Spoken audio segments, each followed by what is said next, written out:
이 말씀을 가지고 우리 주님 안에 거하라 두 번째 말씀의 시간을 갖도록 하겠습니다. 우리 현대 사회에 있어서 우리가 잘 알고 있는 여러 특징들 가운데 하나는 아이러니하게도 단절이라고 하는 키워드가 있죠. 정보통신 기술이 인류 역사상 그 어떤 때보다도 발전되어져 있죠. 그래서 우리는 지구 반대편에 있는 그 소식을 핸드폰에 우리 1초만 투자를 하면 알 수 있는 것이죠.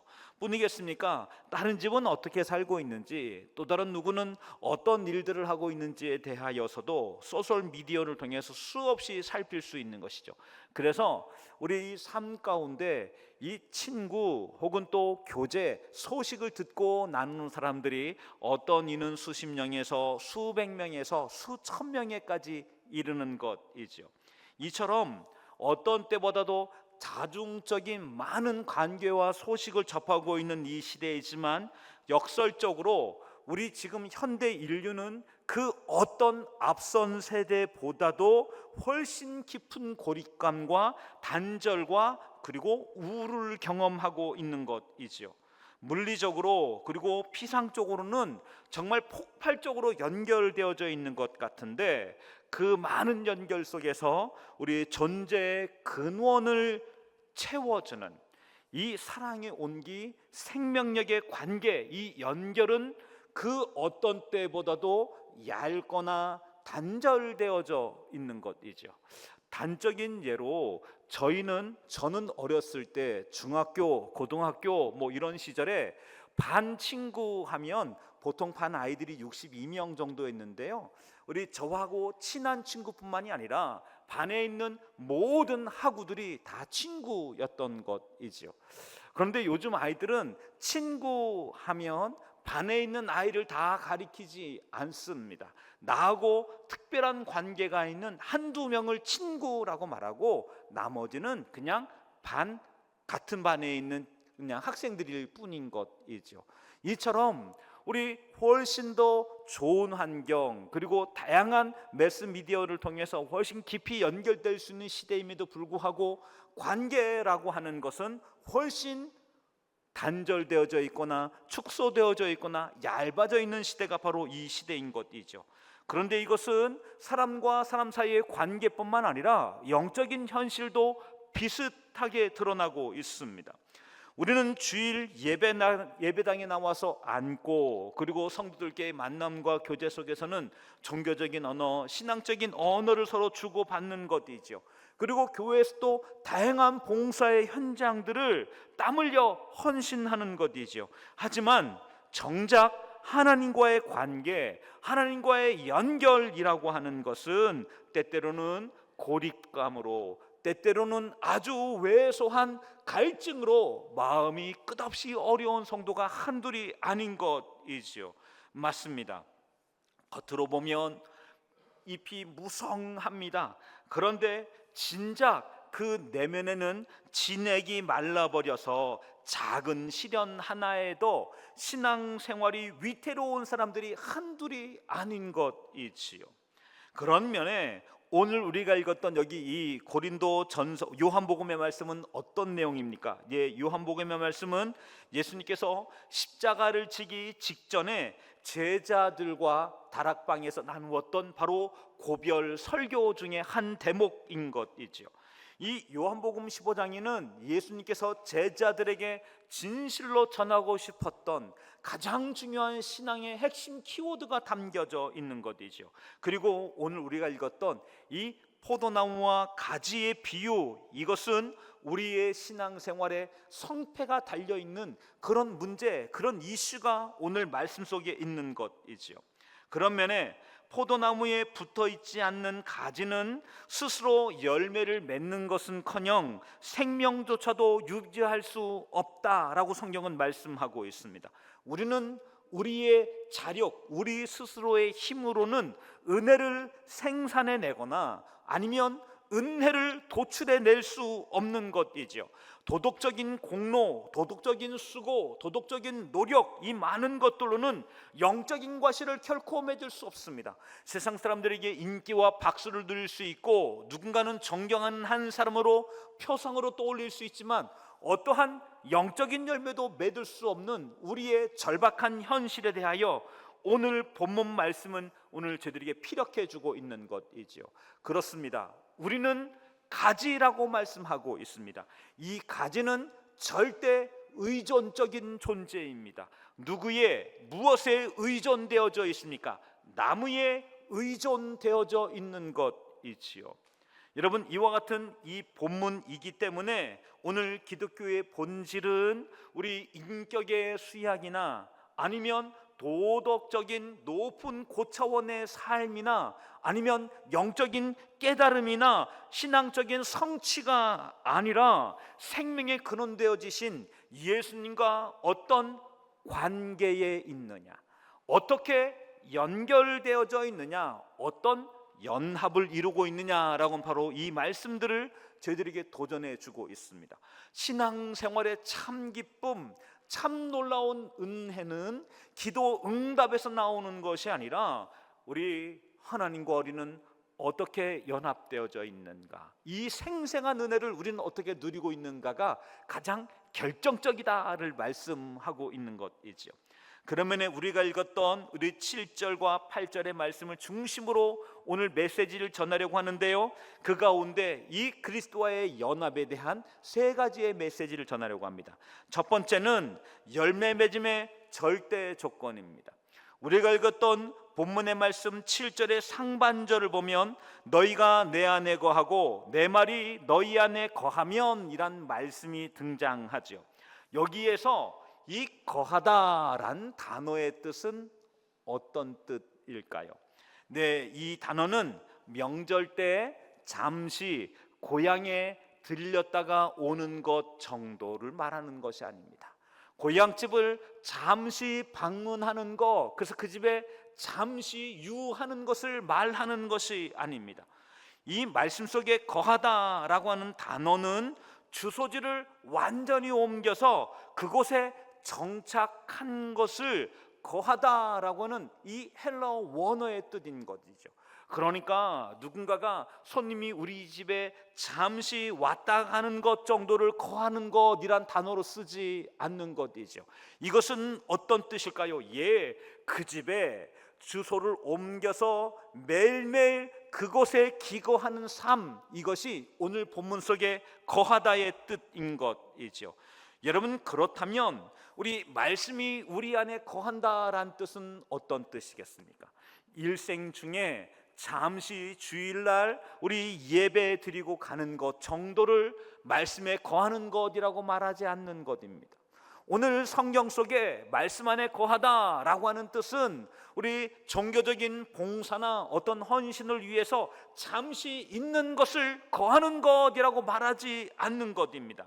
이는 무엇입니까? 이것은 내 생각, 내 감정에 깊이 들어와 있는 것입니다.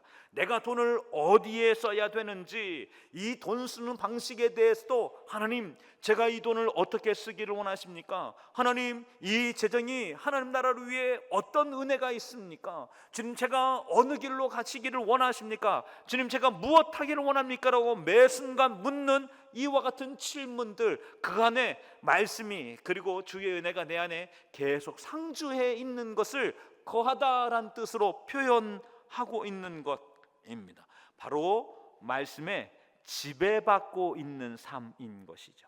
주님을 매 순간순간마다 묵상하는 삶인 것이죠. 주님과 대화하는 삶인 것이죠. 주님, 저에게 무슨 말씀을 하시려 하십니까? 라고 매번 묻는 순간, 바로 그와 같은 상태를 오늘 우리가 읽었던 이 7절의 3반절에 있는 너희가 내 안에 거하고 내 말이 너희 안에 거하다란 뜻인 것이죠.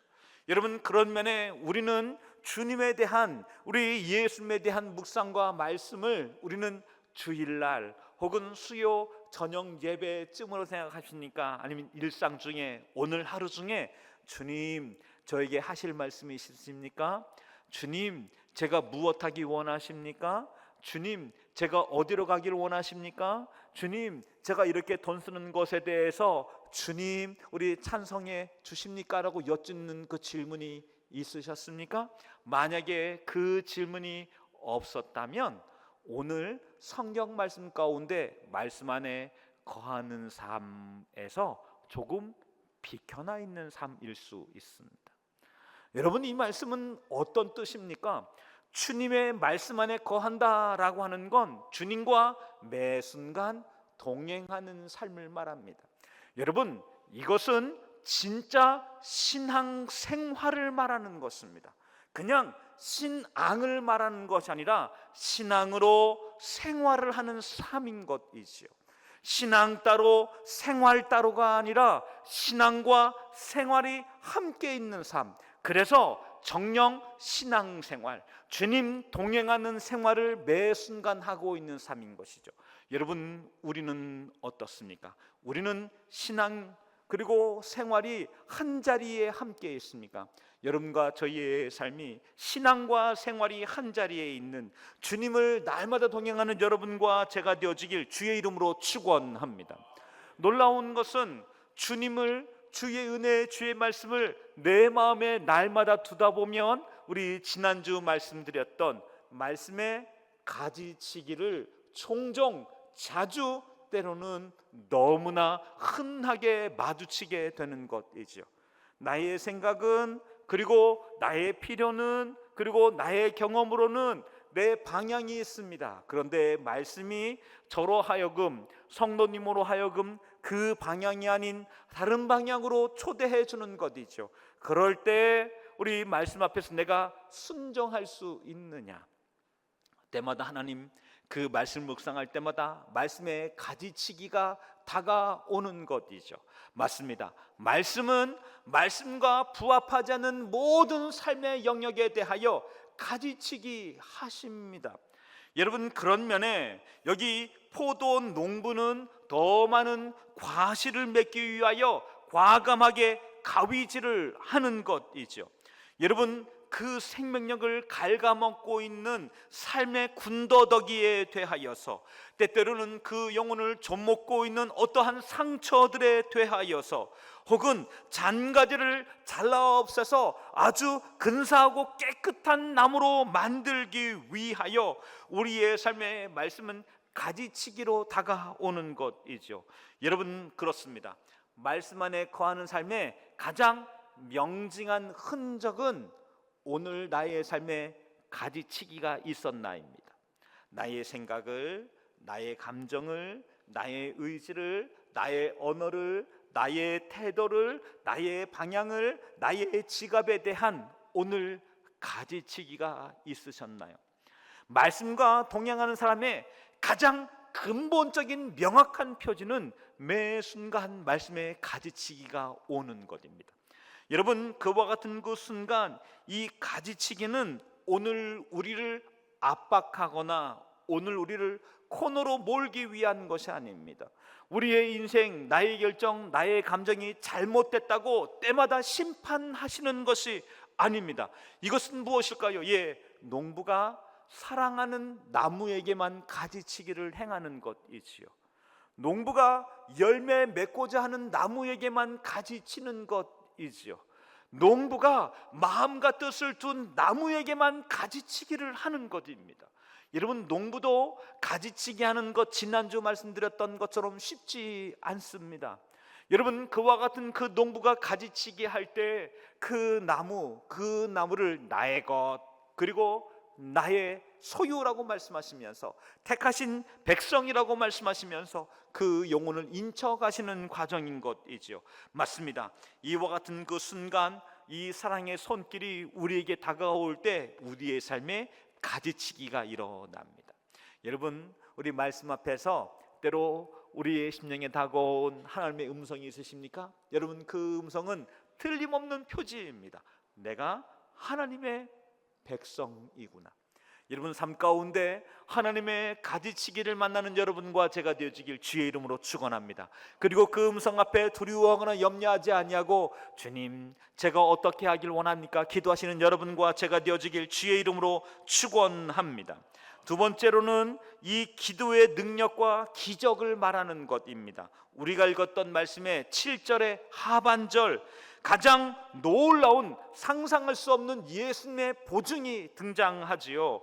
우리 무엇이라 말씀하고 있습니까? 무엇이든지 원하는 대로 구하라, 그리하면 이루리라. 여러분, 이 말씀은 기도하는 모든 성도들에게 위로와 흥분을 주는 말씀입니다. 놀라운 소망과 약속의 말씀인 것이지요. 무엇이든지 원하는 대로 구하라, 그리하면 이루리라. 이 말씀 앞에 심령이 부풀어오고 담대함을 갖게 되어지고 믿음으로 뜨겁게 기도할 용기를 겪게 되는 것이지요. 그러면서도 동시에 가장 역사상 크게 왜곡되고 오해된 말씀도 바로 여기 요한복음 15장 7절의 말씀이기도 합니다. 왜 그렇습니까? 네, 여러분, 오늘 이 말씀은 오늘 우리의 욕심, 우리의 생각, 우리의 기도를 우리 때때마다 이루어지는 백지 수표를 말하는 것이 아닙니다. 여러분, 이 말씀 앞에서 무엇이든지 원하는 대로 구하라, 그리하면 이루리라 라는 이 말씀 앞에 수식하고 있는 가장 중요한 메시지가 있습니다. 그것은 무엇입니까? 내 말이 너희 안에 거하면 이라는 바로 그 앞의 구절입니다. 여러분, 이 말씀은 오늘 우리가 무엇인지 원하는 대로 구하라 라고 말씀하시는 이 말씀에 대한 가장 중요한 경계선을 이야기하고 있는 것이지요.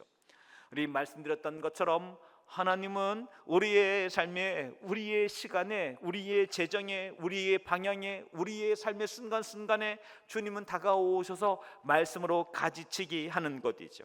사실 이것은 때때로는 작은 수술로, 때때로는 큰 수술로 우리에게 다가오는 것이지요. 그런데 이 기적과 같은 하나님의 가지치기 앞에 순종하게 되어질 때, 순종을 통해서 벼락부자가 되어지거나 병이 낫는 놀라운 기적을 경험하는 것이 아닌 것이지요. 무엇을 경험하게 되어질까요? 예, 그것은 기도의 주체, 삶의 주체가 내가 아니라 성령님이 되는 것을 경험하는 것입니다. 이것이 중요합니다. 내 인생을 내 감정과 내 의지와 내 생각과 내 판단으로 살지 아니하고 성령님이 인도해 가시는 삶을 살아가는 것이 가장 중요합니다. 그 은혜를 만나게 될 때 이것은 놀라운 일이 일어납니다. 무엇입니까? 내 삶의 가치와 방향이 내가 원하는 것, 내가 뜻하는 것, 내가 계획하는 것이 아닌 하나님의 심장이 이식되어지는 것이죠. 하나님의 뜻을 날마다 묻는 삶을 살아가는 것이죠. 이것이 놀라운 일입니다. 하나님의 마음이 나에게 그려지고 나에게 그려진 하나님의 마음이 내 삶에 펼쳐지는 것입니다. 이렇게 비유해 드리고 싶습니다. 제가 오늘 우리 설교 본문을 이렇게 태블릿을 통하여서 여러분들에게 지금 전달하고 있습니다. 여러분, 그런 면에 저는 이 설교문을 태블릿으로 작성하지 않았습니다. 이 설교 본문은 노트북으로 작성되어진 것입니다. 그런데 노트북으로 작성된 이 설교문을 이제 삼성 노트에다가 집어넣는 것이죠. 그러면 이것 똑같은 동기화가 이루어져서 여기 태블릿에 삼성 노트라고 하는 것에 똑같은 내용이 들어있는 것이죠. 바로 이와 같은 것입니다. 하나님의 뜻이 지금 주 앞에 있습니다. 주님이 작정하신 그 삶이 나에게 계시되어지고 나의 삶에 이해되어지고 나의 삶에 그것이 펼쳐지기 시작하는 것입니다. 바로 동기화가 일어나는 것입니다. 말씀이 오늘 저기 노트북으로 기록이 되어졌는데 그 말씀이 이 태블릿에 똑같이 뜨는 것처럼 하나님의 작정된 계획과 비전과 역사가 내 삶에 깨닫게 되어지고 펼쳐지는 것이죠. 놀라운 일입니다. 여러분, 다니엘의 기도를 한번 떠올려 보십시오. 사자굴에 던져질 절체절명의 순간, 위기의 순간, 그리고 무엇보다도 죽음을 앞둔 순간입니다. 그 뻔한 상황 속에서 여기 다니엘은 하나님을 원망하지 않습니다. 하나님, 어떻게 그러실 수 있냐고, 내가 하나님 앞에 얼마나 신실하게 살았는지 하나님 아시지 않냐고. 그런데 저는 오늘 이 이방신을 섬기는 사람들, 그 교활한 간교회에서 내가 지금 사자굴에 던져지는 게 하나님의 뜻이냐고 다니엘은 묻지 않습니다. 다니엘은 그 현장의 환경을 따라서 기도의 제목을 바꾸지 않습니다. 성경을 보면 다니엘은 전에 하던 대로 하나님께 감사하였더라라고 말하고 있습니다. 여기 이 다니엘은 환경이 저렇게 위태로운 순간 가운데 있는데 전에 하던 대로 똑같은 기도를 올려드리며 감사 기도를 하나님께 올려드렸던 것이죠. 절망적인 환경 그리고 그 위기의 순간에도 다니엘의 감사의 기도는 막히지 않았습니다. 다니엘의 감사의 기도는 주저들지 않았습니다. 다니엘의 감사의 기도는 꺾여지지 않았습니다. 하나님의 뜻하심 그 은혜 앞에 감사 기도를 올려드리고 있는 다니엘을 보게 되는 것입니다. 하나님의 마음이 다니엘에게 그대로 전달되어집니다. 그리고 그 하나님의 은혜에 대해서 감격하며 감사 기도 올려드리고 있는 것이죠. 만약에 이곳에 있는 우리 성도님들 중에서 우리 삶의 위태로운 순간에 있습니다. 삶의 너무나 곤고한 순간 가운데 있습니다. 그런데 이 다니엘과 같이 환경이나 상황에 지배되어지지 않는 감사의 기도를 올려드릴 수 있다면, 감사의 기도로 오늘 그 앞에 서 있을 수 있는 한 사람이 있다면 얼마나 놀라운 사람일까요? 하나님이 어떤 일들을 만들어가게 될까요? 예, 맞습니다. 여기 무엇이든지 원하는 대로 구하라 라고 말씀하는 건 바로 그와 같은 하나님의 마음에 동기화되어져 있는 사람들에게 주시는 하늘 창고의 마스터키인 것이지요. 나의 욕심과 나의 생각이 아닌 하나님의 마음과 하나님의 뜻을 위하여 하늘의 것을 구할 수 있는 마스터키를 갖고 있는 한 사람 되어지는 것이죠. 저는 여러분과 저희가 이 땅에서 우리의 기도가 막힘이 없는 기도가 되어지기를 원합니다. 그리고 오늘 여기 말씀에 있는 이 7절 하반절에 있는 무엇이든지 원하는 대로 구하라 그리하면 이루리라 이 말씀 앞에서 오늘 우리의 환경과 상황이 아닌 주의 뜻이 이루어져가는 삶이 되어지시길 주의 이름으로 축원합니다. 축원합니다. 이런 사람들이야말로 그가 기도하는 것은 세상이 두려워해야 될 기도의 제목들일 것입니다. 그가 기도하는 그 기도의 제목들은 하나님의 역사와 능력 앞에서 때마다 기적을 경험하는 놀라운 능력의 현장이 될 것입니다. 맞습니다. 우리의 기도는 땅에 떨어지는 기도가 아니라 하나님께 연락되어지는 기도, 그 기도의 비밀은 무엇입니까? 예, 무엇이든지 원하는 대로 구하라 그리하면 이루리라 라는 이 말씀 속에서 나의 것을 채우기 위한 기도, 이것을 믿음으로 선포하는 기도가 아니라 내 말이 너희 안에 거하면 이란 말씀 앞에서 하나님과 그 마음이 동기화되어진 여러분과 제가 되어지길 주의 이름으로 축원합니다. 세 번째로는 이와 같은 우리의 신앙생활 속에 하나님 함께 계셔서 무엇을 하시겠다는 것입니까? 더 많은 열매를 맺겠다는 것이지요. 그래서 우리는 8절 말씀을 통하여서 놀라운 도전을 받게 되어집니다. 우리 8절 말씀 같이 한번 읽어보겠습니다. 너희가 열매를 많이 맺으면 내 아버지께 영광을 받으실 것이요 너희는 내 제자가 되리라. 아멘. 그렇습니다. 이와 같이 말씀의 진액을 받고 그 말씀의 진액 속에 나무에 깊이 붙어있는 이 나무까지는 열매를 맺는 삶을 살게 됩니다.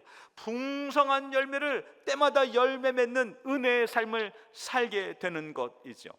저는 우리 교회 앞마당에 저기도 살구나무가 있죠. 전 그 살구나무에 살구가 저게 몇 개나 맺힐까라고 생각을 해보았습니다. 사실 이 살구가 파랬을 때는 잎속에 가려져 잘 보이지 않았습니다. 그런데 노랗게 익기 시작하니까 정말 여기저기 이 살구가 얼마나 실하게 열려 있는지 최 문장군이 몇 개 따져서 먹어봤는데 정말 맛있더라고요. 나무가 가지가 나무에 붙어 있기만 하면 잎만이 아니라 열매를 맺는 것이죠.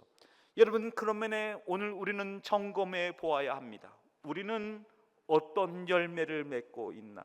만약에 우리에게 맺혀진 열매가 기쁨이 없는 신앙생활, 예배 감격이 상실된 신앙생활, 말씀 앞에서 진한 은혜와 감동이 점점 메말라가고 있거나 상실된 이런 신앙생활이 열매라면 우리는 점검해 보아야 됩니다. 무엇을 점검해 보아야 될까요? 나는 지금 나무에 붙어 있는 존재인가? 내가 나무가 되어져 있지는 아니한가? 나의 방법이, 나의 계획이, 그리고 나의 우리 수단이 지금 내가 주인이 되어 있지는 않은가를 돌아보아야 되는 것이죠. 그리고 이것이 예수님이 오십시오, 예수님이 오시기를 원합니다. 저에게 오셔서 저의 삶의 진짜 주인이 되어 주십시오, 왕이 되어 주십시오를 초대하는 것이죠. 시간 속에 초대하는 것입니다. 재정 속에 초대하는 것입니다. 선택의 순간에 초대하는 것입니다. 때마다 나의 삶의 자리에 초대하는 것입니다. 예배 드리기에 앞서 제가 주님 만나기를 원합니다. 제 영혼이 주의 은혜 앞에 갈급합니다 기도하면서 그 은혜 수액을 마시기를 원합니다. 구한다면 오늘 주님이 오셔서 그 영혼에 이 진한 생수의 수액을 끊임없이 부어주시는 줄 믿습니다. 그리하여 열매 맺는 삶을 살게 하시는 줄 믿습니다. 이 8절 말씀 보면 적어도 두 가지의 열매가 있습니다. 하나는 하나님 아버지께 영광을 돌리는 삶인 것이지요. 이 포도송이가 아주 튼실하게 맺혀 있는 이런 포도나무가 있습니다. 이 포도나무 앞에서 사람들이 이 나뭇가지가 대단하다라고 말하는 이가 별로 없습니다. 아마 농사를 짓는 사람들이라면 포도나무에 포도가 아주 풍성하게 열려 있다면 다들 말할 것입니다. 여기 떼약볕 밑에서 이 나무를 얼마나 농부가 가꾸었을까? 여기에 거름을 주고 그리고 폭풍우 속에서 그 나무를 지키려 농부가 얼마나 애를 썼을까? 그 열매 하나하나가 떨어지지 않게 보존하기 위하여서 여기 농부가 얼마나 애를 썼을까를 생각해 보는 것이죠. 그런 면에 성령이 열매 맺게 하는 그 은혜가 우리의 삶에 임하게 될 때 놀라운 은혜가 임합니다. 찌그러졌던 우리의 인격이 회복되어지는 것이지요. 죽어가던 한 영혼을 향한 궁일한 마음으로 기도하는 사람으로 변화되는 것이지요. 누군가를 향하여 도저히 용서할 수 없는 사람들에 대하여 용서하는 마음으로 은혜와 궁일과 자비를 베푸는 사람이 되어져 가는 것이지요. 나의 종교적 의로움이나 사람들 앞에 나의 경건을 과시하기 위함이 아니라 그 사람 뒤에 누구를 보게 되어질까요? 하나님을 보게 되는 것이죠. 하나님을 사람들이 발견하게 되는 것이죠. 예, 그렇습니다. 진노의 자녀였던 우리를 예수님의 십자가 보혈로 구원하셔서 우리를 포도나무에 접붙이시고 포기하지 않는 사랑으로 날마다 돌보시는 그 하나님, 그 농부 하나님의 신실한 은혜 앞에서 하나님이 비춰지는 삶을 살아가는 것이죠. 이와 같은 사람이 그 고난 속에서도 열매를 맺어가는 것을 바라보면서 세상 사람들은 그 사람 뒤에 있는 하나님의 영광을 봅니다. 저 사람이 믿는 하나님은 진짜인가 봐. 저 사람이 믿는 하나님은 틀림이 없어. 저 사람은 하나님을 어떻게 저렇게 믿을 수 있지? 저 사람의 신앙은 진짜인가 봐. 그 너머에 있는 하나님을 발견하게 하는, 하나님께 영광 올려드리는 그 은혜를 증거하게 되는 것이죠. 또 다른 하나는, 그 풍성한 열매의 또 다른 하나는 예수님의 제자인 것이 드러나는 것이죠. 바로 그 열매, 그 삶이 바로 제자임의 증명서가 되는 것입니다. 제자, 예수님의 제자가 되었음이라고 하는 건 신앙적인 언어를 쓴다고 제자가 되는 것 아닙니다. 제자라고 말하지 않습니다. 우리 교회에 나오는 것만으로 제자라고 말하지 않는 것이지요. 묵직한 삶의 열매, 값을 치르는 삶의 열매, 세상에 있는 많은 것 속에서도 능히 그 대가를 지불하고 예수님의 사람으로 살아가는 그 삶을 바라보는 사람들은 저 사람 신앙 진짜인가 봐 라고 하는 제자됨을 확인하는 것이죠. 맞습니다. 여러분, 우리 주변 사람들로부터 야, 아니 어떻게 그렇게 신앙생활할 수 있어? 라는 이야기를 언제 들으셨습니까? 그 이야기를 언제 사람들로부터 들으셨습니까? 만약에 그런 얘기를 듣고 있다면 바로 풍성한 열매가 삶 가운데 지금 일어나고 있는 것이죠. 맞습니다. 참된 죄자됨이 삶을 통하여, 인격을 통하여 그 흔적이 남는 묵직한 열매가 되는 것입니다. 맞습니다. 하나님 섬기는 한 사람에게 하나님께 영광 올려드리는 놀라운 일, 제자됨이 드러나는 축복을 받게 되는 것이지요. 이제 우리 말씀을 마치도록 하겠습니다. 사랑하는 성도 여러분, 우리는 우리의 신앙의 현주소를 우리는 때로 정직하게 돌아보아야 합니다. 하나님의 말씀이 나에게 오늘 가지치기로 언제 들어오고 있나? 재정에 대하여, 자녀에 대한 양육의 문제에 대하여, 때때로는 부부 관계의 문제에 대하여, 그리고 나 자신과 우리 일터와 삶의 현장에 대하여 말씀 앞에 겸허히 무릎 꿇고 그리고 은혜를 구할 때 주님의 살아계심을 만나는 것이죠. 그리고 그 안에는 우리 평강이나 위로 정도가 아니라 단지 그 영혼의 응원이 될 만한 소망과 약속의 말씀을 넘어서서 오늘 우리의 삶을 새롭게 초대하는 이 가지치기가 오는 그곳에서 주의 말씀에 순종하게 되어질 때 오늘 이 본문 말씀 속에 있는 바로 그 가지가 되어져가는 축복을 누리게 되는 줄 믿습니다. 그 속에서 주님신 은혜를 만나는 여러분과 제가 되어지길 주의 이름으로 축원합니다. 때문에 우리의 삶의 현장에서 우리 안에 감춰져 있던 교만과 그리고 우리의 분노를 합리화했던 모든 이야기들과 음란함과 넓은 모든 삶의 습관과 간습에 대하여 말씀의 가지치기가 다가오거든 아멘, 주여 나를 수술하여 주십시오 기도하여 은혜를 구하는 가운데 하나님의 그 기쁨이, 하나님의 그 놀라운 은혜의 현장들이 삶에 맺어져가는 여러분과 제가 되어져 가길, 그리고 하나님께서 가꾸시고 만들어져가는 아름다운 포도나무가 되어져가는 여러분과 제가 되어져 가기를 주의 이름으로 축원합니다. 우리에게 남는 것은 무엇입니까? 그리하여 남는 것은 예수님 닮아가는 것입니다. 예수님 점점 농도가 깊게 닮아가는 것입니다. 예수님 닮아가는 삶의 은혜를, 열매를 맺어가는 여러분과 제가 되어지길 주의 이름으로 축원합니다. 한번 옆에 분과 함께 한번 같이 인사 나누실까요? 앞뒤 좌우 돌아보시면서 우리 세 사람씩 같이 한번 인사 나누겠습니다. 우리 예수님 점점 닮아가는 것 같습니다. 같이 한번 인사 나누실까요? 예수님 점점 닮아가는 것 같습니다. 예수님 더 닮아가는 여러분과 제가 되어지길 주의 이름으로 축원합니다. 그리하여서 7절 하반절에 있는 그 놀라운 표지, 무엇이든지 원하는 대로 구하라 그리하면 이루리라, 이 말씀의 놀라운 역사와 은혜를 삶의 기도 응답으로 은혜로 만들어가는 여러분과 제가 되어지길 주의 이름으로 축원합니다.